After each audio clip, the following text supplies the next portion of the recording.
Welcome to my YouTube channel నిషివ్లెక్స్. Today topic జల వనరులు 10th class geography bits. Dash కేంద్రాలు సరఫరా చేసే విద్యుత్ శక్తితో కర్మాగారం నడుస్తుంది. జల విద్యుత్ కేంద్రాలు. మానవులు అనాదిగా డాష్ వెంట ఇతర నీటి ప్రవాహాలైన డాష్ డాష్ డాష్ డాష్ వెంట నివసించారు. మానవులు అనాదిగా నదుల వెంట ఇతర నీటి ప్రవాహాలైన నీటి బుగ్గలు, సరస్సులు, చెరువులు, ఒయాసిస్ల వెంట నివసించారు. భూ ఉపరితలం డాష్ వంతులు నీటిచే ఆవరించబడి ఉంది. 4/3. దీనిలో కొద్ది భాగం మాత్రమే మంచినీరుగా ఉపయోగించుకోగలం.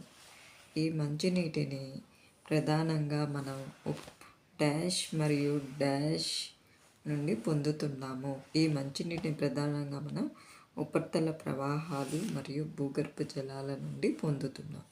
భూగర్భ జలాలు డాష్ ద్వారా నిరంతరం పునరుద్ధరింపబడుతూ తిరిగి ఇంకుతూ భర్తీ చేయబడుతున్నాయి. జలచక్రం ద్వారా నీరు డాష్ వనరు, పునరుత్పాదక వనరు. 2025 నాటికి దాదాపు డాష్ మంది ప్రజలు ఖచ్చితంగా నీటి కొరతలో జీవించాల్సి వస్తుందని అంచనా వేయబడింది. దాదాపు 2 బిలియన్ల మంది. నీటి వనరుల లభ్యత డాష్ మరియు డాష్ బట్టి ముఖ్యంగా కాలానుగుణంగా డాష్లోని వైవిధ్య కారణంగా మారుతూ ఉంటుంది. స్థలం మరియు కాలాన్ని బట్టి వార్షిక అవపాతంలోని వైవిధ్యాల కారణంగా మారుతూ ఉంటుంది. చాలా సందర్భాలలో నీటి కొరత నీటి వనరుల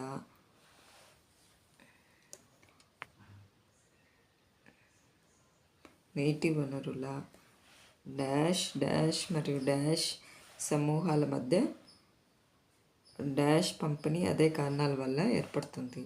చాలా సందర్భాలలో నీటి కొరత నీటి వనరుల అధిక దోపిడీ, అధిక వినియోగం మరియు వివిధ సామాజిక సమూహాల మధ్య అసమాన నీటి పంపిణీ అదే కారణాల వలన ఏర్పడుతుంది.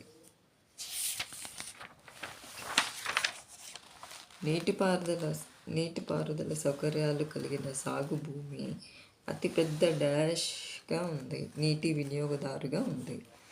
నేడు భారతదేశంలో ఉత్పత్తి అవుతున్న మొత్తం విద్యుత్తులో జల విద్యుత్తు దాదాపు డాష్ వాటాను కలిగి ఉంది. 22% వాటాను కలిగి ఉంది.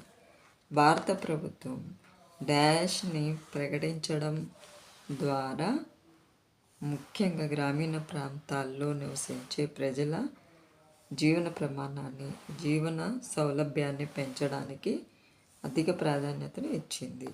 జల జీవన్ మిషన్ని ప్రకటించడం ద్వారా జల జీవన్ మిషన్ యొక్క లక్ష్యం ప్రతి గ్రామీణ కుటుంబంలోని ప్రతి వ్యక్తికి రోజుకు డాష్ లీటర్ల మంచినీటిని డాష్ ద్వారా క్రమం తప్పకుండా దీర్ఘకాలిక ప్రాతిపదికన అందించడం.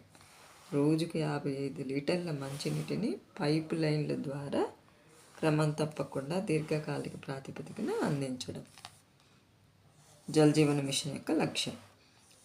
జనాభా పెరుగుదల, వ్యవసాయ ఆధునీకరణ, పట్టణీకరణ, పారిశ్రామికీకరణ వంటి వాటి వలన దేశంలో డాష్పై జరుగుతున్న దాడి రోజురోజుకు పెరుగుతున్నది.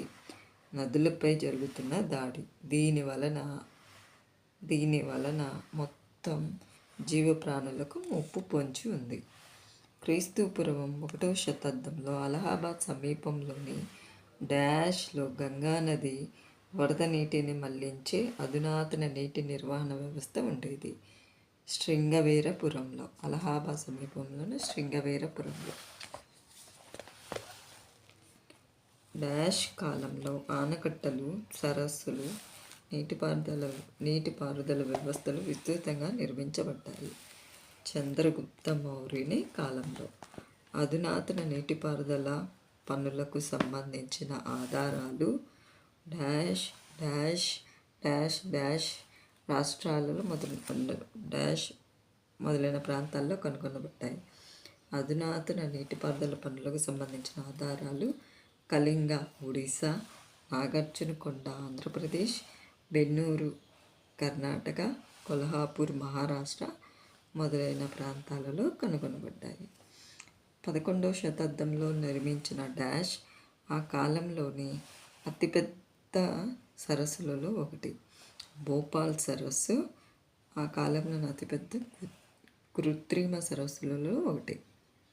14వ శతాబ్దంలో డాష్ ప్రాంతానికి నీటి సరఫరా కోసం ఇల్తుత్మిష్ ఢిల్లీలోని డాష్ ప్రాంతంలో చెరువును నిర్మించాడు.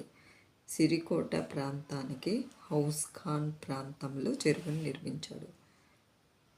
సాంప్రదాయకంగా ఆనకట్టలు డాష్ మరియు డాష్ నిల్వ చేయడానికి నిర్మించబడ్డాయి. నదీ జలాలను, వర్షపు నీటిని నిల్వ చేయడానికి నిర్మించబడ్డాయి. తర్వాత ఆ నీటిని వ్యవసాయ క్షేత్రాలకు సాగునీరుగా అందించడానికి ఉపయోగించవచ్చు. నేడు ఆనకట్టలు కేవలము నీటిపారుదల కోసమే కాకుండా విద్యుత్ ఉత్పత్తి, గృహ, పారిశ్రామిక అవసరాలకు, నీటి సరఫరా, వరద నియంత్రణ, వినోదం, అంతర్గత జల రవాణా, చేపల పెంపకం కోసం నిర్మించబడుతున్నాయి. అందువల్ల ఈ ఆనకట్టలను ఇప్పుడు డాష్ పథకాలుగా పిలుస్తారు, బహుళార్థ సాధక పథకాలుగా పిలుస్తారు.